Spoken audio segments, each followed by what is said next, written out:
Now, during the campaign, Donald Trump wound up having this four horsemen of the Republican politicians gather around him and support him full-throatedly, if you will. Always amused by that turn of phrase. So that was Chris Christie, one of his first opponents to come out and back him and slavishly sit behind him in press conferences awkwardly and be told to get on a plane embarrassingly. And yet he endured all that. And Newt Gingrich and Rudy Giuliani and Sarah Palin, and they were all like, Trump, Trump, Trump, Trump, Trump, Trump, Trump. So now we always hear about how loyal Donald Trump is. So I assume these guys were going to get administration positions, right? In the beginning, everybody assumed that. And that was all the rage about how these guys were going to come in. But all of a sudden, none of them are in the administration. And it looks like they're a little pissed. So this ought to be good. First, let's go to Newt Gingrich.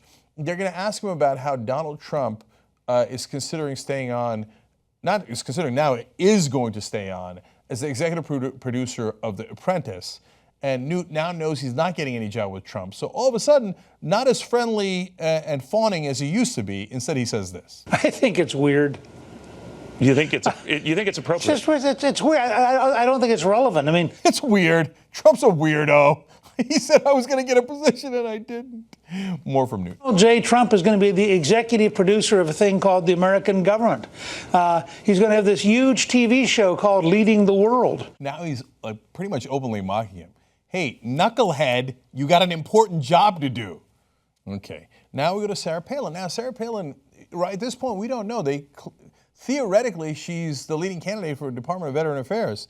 But right after other candidates were announced, and my guess is that Sarah Palin got internal word that she's not the candidate, she wrote a scathing blog about Trump's carrier deal, a deal that a lot of other conservatives loved and praised to no end. But Sarah Palin didn't. She wrote about that deal, we know special interest crony capitalism is one big fail. Wow.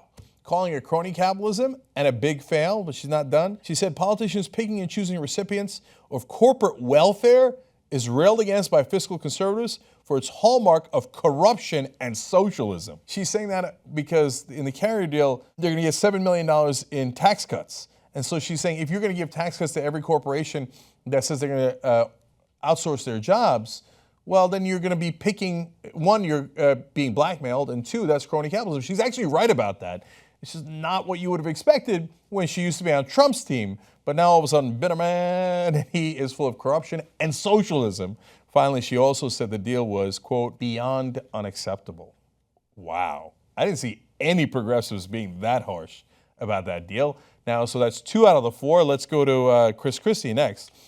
I'm greatly amused by this. There's inside sources that went to NewJersey.com. They said, the source said the jobs that Christie were offered included cabinet-level posts like Homeland Security Secretary and Veteran Affairs Secretary, as well as other posts like a White House advisory role and U.S. Ambassador to Italy. This leak to a New Jersey paper has Chris Christie written all over it. If the Trump guys were going to leak, they'd leak to the national press. Why would they leak to a rinky-dink, this is no offense, I come from New Jersey, but to a local Jersey paper? This is Chris Christie going, sure, I was offered a lot of things, I just didn't want it. I mean, it could have been Department of Veteran Affairs. Homeland Security. Oh, you tell me you turned down Homeland Security? No, you didn't. You'd have taken that job in a second. They explained Trump's team is continuing to talk to the New Jersey governor about various other positions in the incoming administration. In other words, the positions they're offering him are crap. And then they go on to explain, the sources said Christie did not consider any of the posts he was offered to be a good fit for him. If you don't know the background of Chris Christie, even though he was so loyal and took such a big hit for Donald Trump, he made the mistake many years ago, over a decade ago, of prosecuting Jared Kushner's father. Jared Kushner is Trump's son-in-law and now a very, very powerful player in the Trump circle. So Jared Kushner's like, oh, you sent my dad to jail. That was a bad move. We are considering you for many positions, janitor, cook, right? But maybe ambassador to Italy. They didn't give him anything. So he's saying right now all over, if you go to New Jersey anywhere, he's like, I didn't want anything anyway, man. It's no big deal. So then when the reporters press him, they're like, yeah, but so you definitely will not take any offer from Trump? Quote from Christie. The governor has, also from NewJersey.com, the governor has also left open the possibility of leaving the state if something extraordinary happens in the world where my service is needed. In other words, I mean, if they offered it, and my services were needed, I'd be right back there, Mr. Trump. Oh, so sad. Baby sad. Okay, finally, we come to Rudy Giuliani, who's going to claim that he was begging for a job. He was so dying for Secretary of State. Now Tillerson's going to get it. He didn't, and he's not going to get it, and he knows he's not going to get anything. So this hilarious interview happens on CNN. What about Rudy Giuliani? If they're picking this one, Donald Trump just said, one of the things I like best about Tillerson is that he knows how to deal with world leaders. He's been around. He's a big-time player. How's that not more true for you?